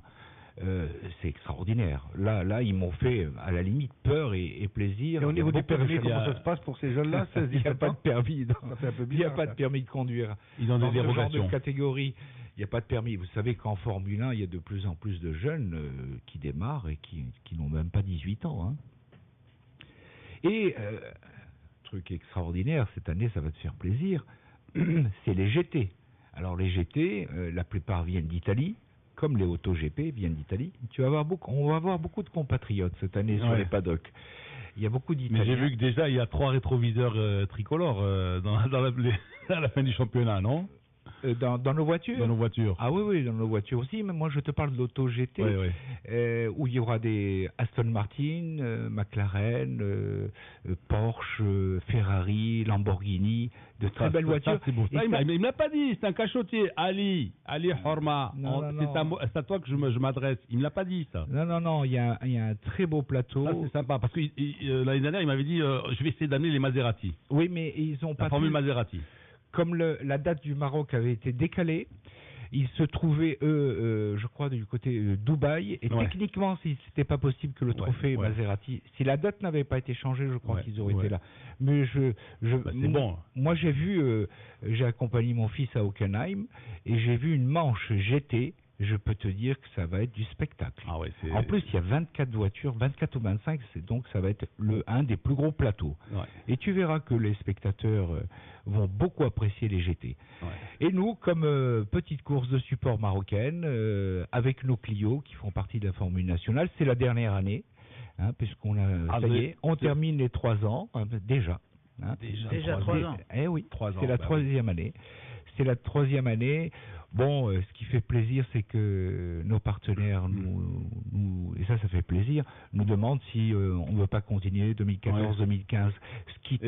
Fais-leur comme Mourinho, là. Tu dis, attendez, vous savez, j'ai truc, j'ai des Coréens, j'ai des Italiens, j'ai des Allemands, attendez, vous n'êtes pas les seuls. Non, pas du mais tout. on peut quand même s'asseoir autour d'une table. Non, pas du tout, c'est pas mon style. Non, c'est vrai, ça fait plaisir par les temps assez durs et assez difficiles d'austérité. Que tu aies des partenaires qui ont vu comment se déroulait alors parle-nous un petit peu, parce que pour les auditeurs, là tout le monde part à égalité, c'est la même voiture. Oui, absolument. Voilà. C'est pratiquement la voiture de Monsieur Tout le Monde. C'est la voiture de Monsieur. Légèrement améliorée, quoi, non La voiture de Monsieur Tout le Monde que nous avons achetée, non. Nous avons commandé chez Renault Sport une voiture avec un châssis Cup, mais une berline. Cup, qu'est-ce que ça veut dire? Châssis Cup, c'est un châssis renforcé, spécial pour les utilisations courses. Voilà. Et ensuite, tous les aménagements véhicules ont été faits chez nous dans nos ateliers, puisque nous savons faire. Et avec, bien sûr, tout homologué à FIA, parce que tu ne peux pas participer dans une manche dite internationale comme Marrakech si tu n'as pas les éléments de sécurité FIA.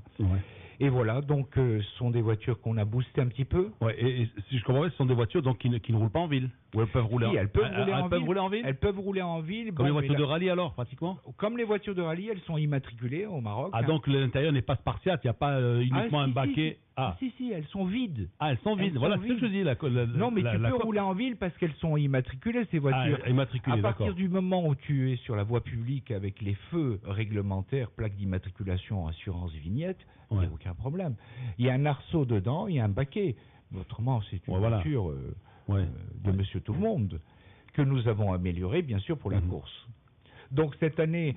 alors chevaux, vitesse de pointe, c'est une voiture qui monte à combien? Cette année, on va être, parce qu'on a fait des améliorations, j'ai porté d'autres améliorations cette année pour le WTCC en changeant la ligne d'échappement.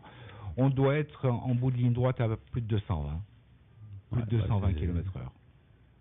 C'est pas mal, 220. Alors c'est pas la voiture de Monsieur Tout le Monde.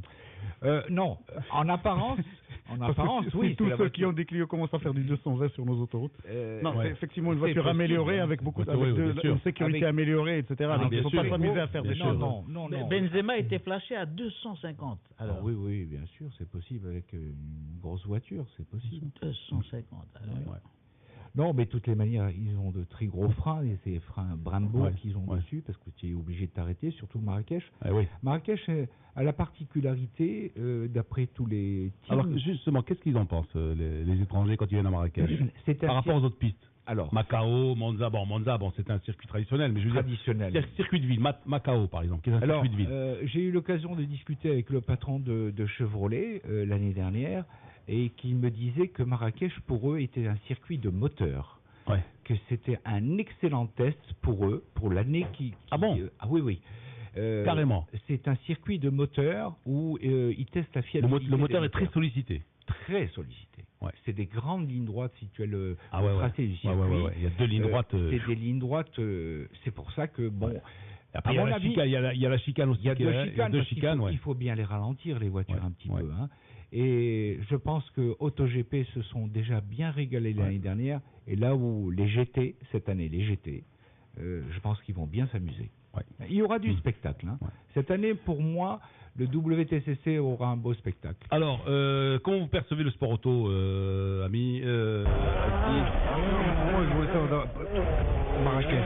Lui, il est plus bateau que auto. Non, moi, j'avais un ancien souvenir des voitures parce qu'on avait pas mal de Français à Fès. Effectivement, il y avait une famille qui courait beaucoup. Entre Fès et Meknès, il y avait beaucoup. C'était des Simca 1000 à l'époque. Oui, bien sûr. Je me rappelle très bien. Notre époque de Lino et la mienne. Oui, c'était des circuits de Simca 1000.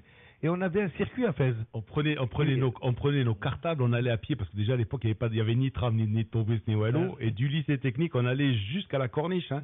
Et moi, je me rappelle le samedi après-midi pour aller voir Max Cohen-Olivar. Déjà, avec sa Gordini. En Formule 1, en Formule, pas Formule 1. Et tous les vieux, quoi. Bon, je me rappelle de ça, à Fès, avec la Simca 1000. Il y avait le circuit de Fès, il y avait le circuit de Meknès. Jadida, Kenitra, Tanger. Bien sûr, Agadir, Casa, bien sûr. Marrakech. Moi, je voulais vous demander pourquoi Marrakech. Marrakech, c'est le WTCC. Là-bas. Oui, je sais. Pourquoi cette ville a été choisie au lieu de Tanger. Je sais que ça fait plusieurs années que vous faites ça. Non, ce n'est pas moi qui... Pas lui. Non, l'organisateur, Ali Horma. MGP, Marrakech Grand Prix. Je pense qu'ils ont choisi Marrakech pour plusieurs raisons. Déjà, Marrakech, c'est niveau pas de difficile. vie, Au Maroc, infrastructure hôtelière aussi. Avec tout le respect pour les autres villes, tu fais 2 trucs. Ou tu le fais à Marrakech, ou tu le fais à Casa. Tu peux pas faire Ou Tanger. Je regrette. Quand tu es à l'étranger, pose la question à 10 étrangers, tu dis où c'est Tanger. Non, je sais pas. Tanger, un genre de Monaco. Je suis d'accord avec Non, je regrette. Tanger, vous êtes encore à la porte de l'Europe. Aziz, non, d'accord. Mais Marrakech, c'est mythique aussi, déjà. À l'étranger, quand tu dis Marrakech, tout de suite les mecs ils situent Maroc. Tu dis Casablanca, les mecs ils disent Maroc. Tanger, c'est pas tout le monde qui sait que Tanger c'est au Maroc. Oui. Non, Tanger aussi un aura. Oui, aussi. Parce que bon, d'accord, il y a ces mandats internationaux et tout ça, d'accord. Mais pas comme Casa ou comme Marrakech. Parce que moi je voyais Tanger genre Monaco. Genre le circuit de Monaco, ça a un charme ce circuit-là. Oui, mais Tanger, pour les Européens, puisque vous me posez la question, ils sont encore un petit peu à la porte de l'Europe. Tandis que Marrakech, ils sont vraiment au centre du Maroc. C'est une référence capitalistique aujourd'hui, Marrakech. Exactement. Voilà, parce que bon... Les Riyad, c'est toute une politique. Donc et puis tu fais la promotion, après tu fais la promotion d'un pays, d'une ville, d'un pays, tu vois. Oui, l'auto, c'est pas la misère, qu'on le veuille ou non. Où tu fais ça, autant on est capable, ou alors tu t'arrêtes. Quand j'entends que rien que pour la communication, la Fédération internationale, il met 1 milliard, 1 milliard, rien que pour la communication, prise en charge, 100% de la communication, c'est fort. C'est énorme. Bien sûr. Cette année, donc, on a... l'année 2012 a été un petit peu... Alors, 2012, ça s'est terminé comment? Vous avez combien de courses on a fait, nous, personnellement, on a fait... Combien qu'il y en avait au programme? Combien vous en avez fait? Il y en avait 8, on en a fait 7. Alors la 8e, pourquoi vous ne l'avez pas faite et où? C'est encore les problèmes de fédération qui ne sont pas... Cette année, on a été une année... On a eu une année pratiquement sans président de fédération, donc président par intérim. Il a fallu absolument faire quelque chose. Heureusement que nous avions le bénéfice, nous, pour notre team, de 4 manches réalisées au WTCC. Et ensuite, on est allé faire une course en Espagne, d'entraînement. Nous sommes allés aussi, et nouveauté aussi, j'avais demandé à M. Horma de voir, à nous louer l'esplanade, parce que bon, c'est vrai que son outil ne sert qu'au WTCC. Ouais. J'ai dit, pourquoi nous ne faisons pas quelque chose, essayons d'imaginer un circuit dans l'esplanade, sans utiliser la voie publique. Oui. Et il m'a dit, j'y crois pas beaucoup, mais vas-y, fonce. On a fait quelques petits travaux et on a réussi, c'est pour ça que le journal avait marqué, la Clio RS Cup inaugure le circuit de Marrakech. On a fait le 19 et 20 janvier. Ouais. Succès. 2 km, j'ai réussi à faire un développé de 2 km 200 et on s'est amusé. Et là, ça a été notre première course 2013. Ouais. Et nous avons, maintenant, nous enchaînons sur le WTCC où on est en train de préparer toutes les voitures. Donc l'année s'est terminée avec cette course. On a terminé notre championnat 2012. Tout le monde est content. Tout le monde est très content. Alors nous avons. Alors vous avez couru où? Dans quelle ville? Nous avons fait l'année dernière. Ascari 2 fois. Ascari 2 fois. Avec l'approbation de la fédération. Donc vous avez dû vous exporter pour faire deux courses à l'extérieur parce que sinon, ouais. Il n'y a plus de possibilités. Aujourd'hui, les courses en ville deviennent de plus en plus difficiles pour plusieurs raisons. La première, c'est la sécurité, auquel personne ne veut jouer là-dessus. Deuxièmement, tu as vu que la voie publique, partout, il y a des dodanes. Difficile d'évoluer en faisant des courses. Alors, on nous accorde parfois, enfin je dis au club organisateur, je ne suis pas un club organisateur, des circuits hors Casablanca dans des zones industrielles. Ouais. Inutile de te dire que les sponsors ne sont pas très chauds quand tu vas t'exporter dans une zone industrielle, que ce soit Casablanca, dans n'importe quelle ville. D'où l'idée d'exploiter Marrakech. Et cette idée a séduit M. Horma et on a fait un développé. Et là, nous allons recommencer. Alors, nouveauté. Toi comme moi, nous avons passé notre temps à être derrière, parce que je ne suis pas pilote, je suis préparateur automobile.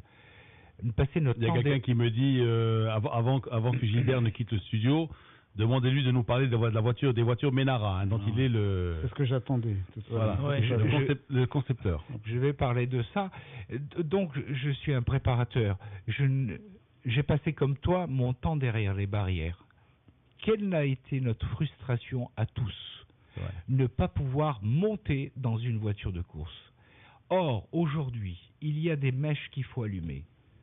Ces jeunes que nous avons autour au Maroc, si vous ne leur donnez pas la possibilité d'essayer dans une voiture, c'est pas une raquette avec 2 balles de tennis. Mais il faut une voiture. Ces gens-là n'ont pas de voiture. Nous avons réalisé, et je remercie vraiment, je profite aujourd'hui de remercier Wafa Assurance, qui a cru à notre projet et qui a financé en totalité avec la Banque Populaire notre projet que nous avons fait à Marrakech le 19 et le 20. Nous avons fait 84 baptêmes de piste gratuits. Il faut voir le nombre de mails et de messages de remerciements que nous avons eus des gens. Nous avons pris des hommes, des femmes et des enfants en baptême de piste. Je suis désolé, mon but aujourd'hui, j'ai passé l'âge, mon avenir n'est plus devant, il est derrière. Mon but aujourd'hui, c'est d'arriver à faire quelque chose et d'égoter de nouveaux talents automobiles. Si je ne leur donne pas, moi, Gilbert Guzzo, avec toutes mes voitures, la possibilité de s'essayer, ils ne le pourront jamais. C'est difficile qu'un jeune n'a pas d'argent pour s'acheter une voiture, c'est impossible. Ce genre de sport ne peut vivre que comme ça. Parce que finalement, ou bien ça va être réservé à une catégorie sociale qui n'aura pas tout le temps que l'esprit compétition, qui sera là pour s'amuser beaucoup plus que faire de la compétition et faire évoluer le sport automobile. Et ce que fait Gilbert est salutaire, parce que bon, évidemment, si on faisait un flashback en arrière, le sport automobile n'est plus ce qu'il a été au Maroc. Mais heureusement qu'il y a encore des gens pour le faire vivre. Il y a des militants, Gilbert, amateur, un vrai amateur. Alors, la prochaine... Avec la frustration de ne pas avoir monté une voiture, ça, je trouve ça extraordinaire. De n'avoir pas frustré, de ne pas avoir été pilote. Non. Non, je un métier. Je vais vous dire à la limite, je vais vous avouer une chose. J'ai un peu la trouille d'être pilote. Oui. Moi, mon bonheur à moi, c'est de préparer des voitures et de voir ronfler le moteur. Voilà, de satisfaire des gens et de sortir après un week-end avec un sourire et un bonheur. Parce que les pilotes sont contents. Voilà, mon bonheur, l'autre jour, quand on a fait 84 baptêmes de piste, c'est de voir ces gens-là avec le sourire. Et encore, on n'en a fait que 84 parce que la communication, à mon avis, sur place, n'a pas été faite correctement parce que beaucoup de gens pensaient que c'était payant. Or que c'était gratuit. Et nous avons, et maintenant, nouveauté, après le WTCC, parce que il faut bien que le sport automobile continue après le WTCC, nous allons relouer l'esplanade, auquel je viens de faire un nouveau tracé de 2 km 500, et ça, j'ai déjà les accords. Ça pourrait être le circuit permanent, finalement. On essaye, et c'est on essaye de faire, parce qu'on n'a pas de circuit permanent. Alors, prochaine nouveauté, et je l'annonce à la radio, je voudrais... et ça en collaboration aussi avec nos partenaires Wafa et Renault Maroc, la maîtrise du volant. Alors, la prochaine édition, je suis en train de préparer un châssis que nous allons mettre sur une voiture à l'arrière, avec 4 roues. Qu'est-ce qui se passe? Dans tout accident, il faut toujours éviter l'impact. Je veux donner la possibilité à tout le monde de monter dans une voiture et montrer comment maîtriser une voiture. Ces 4 roulettes qui sont à l'arrière, je vous avoue franchement que vous donnez un coup de volant, vous partez de tous les côtés. À vous de rattraper la voiture. Et c'est ce qu'il faut. Parce que tout le monde aujourd'hui, vous avez un obstacle, le réflexe humain, c'est d'appuyer sur les freins. Avec toute assistance. C'est pas très bon parce que la voiture ne peut pas s'arrêter. Ce qu'il faut, c'est éviter l'impact.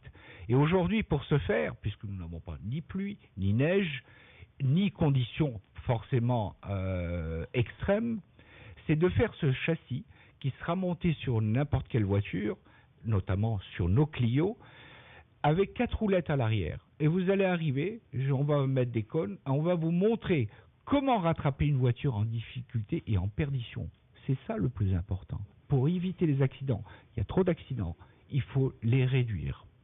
Voilà. Ouais. Et c'est ça Si on faisait le lien, Lino, avec, je suis certain que Gilbert le sait, avec les jeunes d'Agadir, de l'école des ingénieurs d'Agadir qui ont construit une voiture de sport et qui ont un projet de construction de véritables voitures de sport.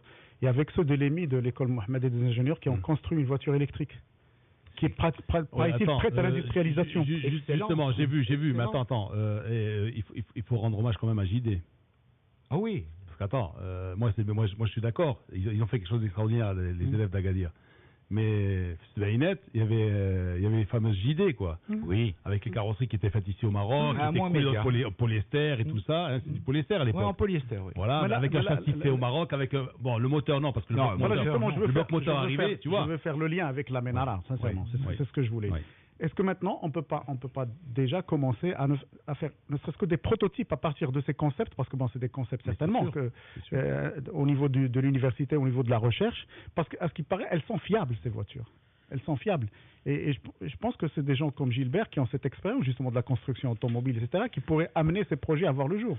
Et pourquoi pas industrialiser un jour une voiture marocaine? Est-ce que tu as été contacté par exemple par ces étudiants d'Agadir? Non. Ben voilà. Agadir, il y a l'EMI aussi, l'école Mohamed des ingénieurs aussi, qui a fait une voiture électrique. Ouais, mais attends, je pense que ne serait-ce que, je dis pas qu'il pourrait être le parrain. Mais qu'ils savent. Voilà, mais quand elle sort la bagnole, tu invites quand même Gilbert Goudot, tu dis voilà ce que nous élèves ont fait, tu vois. C'est l'information, c'est la culture, Lino, c'est beaucoup de choses. À nous maintenant de les mettre en contact, peut-être. Alors, je voulais vous poser une question, si je peux.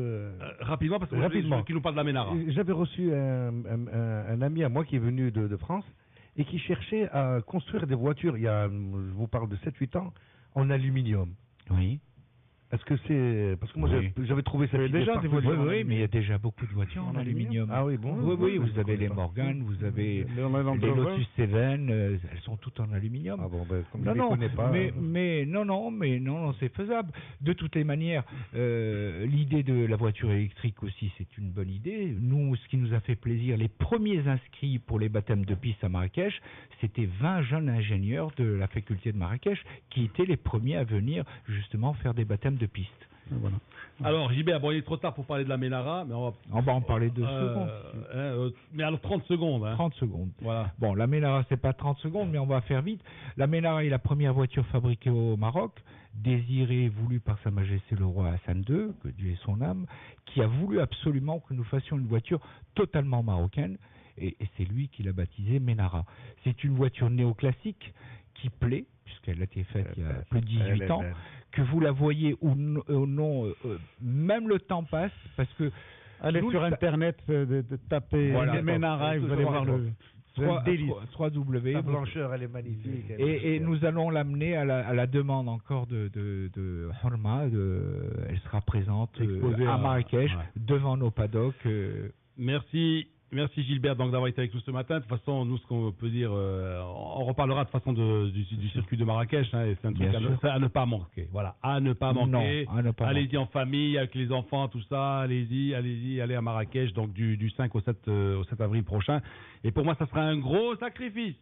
Parce qu'on avait projeté avec les copains d'aller voir le derby romain. Bon, mais ça fait rien. Tu vois que Marrakech passe avant la Roma. Je voulais terminer quand même en rendant hommage à un ami disparu, Mohamed Mouden, qui nous a quitté hier. Un journaliste, reporter de la télé. On lui dédie cette émission d'ailleurs. On lui dédie cette émission. Il sera inhumé aujourd'hui après la salade d'or à Khalas Sararna, son fief. Et c'est que dire de lui, journaliste, professionnel.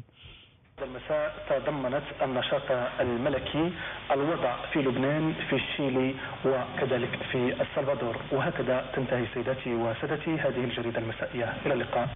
Oui, alors vous l'avez entendu, c'est Savoir une crise cardiaque, 62 ans. C'est quelqu'un qui a produit beaucoup d'émissions, il a été professionnel, il était responsable à la TVM, il a aidé, encadré beaucoup de jeunes. C'est un lauréat de l'Institut de journalisme dans les années 70, première génération des journalistes avec Khrichen, avec Naji, avec tout le monde.